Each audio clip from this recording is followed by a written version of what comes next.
मुंबईकडून बारामतीकडे निघाले असताना अजित पवारांच्या विमानाचा बारामती विमानतळाच्या धावपट्टी शेजारी मोठा अपघात झाला। या विमान अपघातामध्ये अजित पवार गंभीर जखमी झाल्याची माहिती सुरुवातीला देण्यात आली, मात्र विमान जमिनीवर कोसळताच 4 ते 5 मोठे स्फोट झाले। अजित पवार यांना मिळून 5 जण या विमानातून प्रवास करत होते, यापैकी एकही व्यक्ती जिवंत राहू शकली नाही। अजित पवार यांच्या विमान अपघाताने सर्वांनाच मोठा धक्का बसला।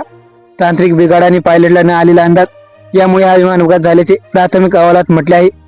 मात्र या विमान अपघाताबद्दल अजून संपूर्ण चौकशी होणे बाकी आहे। शेवटच्या क्षणी नेमके काय घडले होते याची माहिती पुढे आली। अजित पवार यांचे विमान धावपट्टीच्या काही अंतरावर असताना कोलमताना दिसले। अजित पवार यांच्या निधनानंतर राज्यातील राजकारणात मोठी पोकळी निर्माण झाली। अजित पवार यांच्या विमान अपघात प्रकरणात सरकारकडून सीआयडीची स्थापना करण्यात आली। या विमान अपघात प्रकरणात सखोल चौकशी व्हावी आणि नेमके कारण काय हे पुढे यावे ही सर्वांचीच इच्छा आहे। या विमान अपघाताच्या चौकशी संबंधित अत्यंत मोठी बातमी पुढे येताना दिसत आहेत। अजित पवार यांच्या खासगी सचिवाकडे सीआयडीने चौकशी केल्याची माहिती मिळत आहे। दिवंगत उपमुख्यमंत्री अजित पवार यांच्या खासगी सचिवाची चौकशी झाली।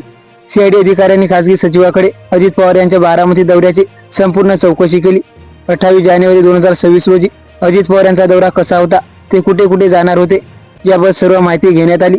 फक्त हेच नाही तर 27 जानेवारी रोजी रात्री दौऱ्याबाबत काही चर्चा अजित पवार यांनी केली होती का याबाबत सचिवांना प्रश्न करण्यात आला।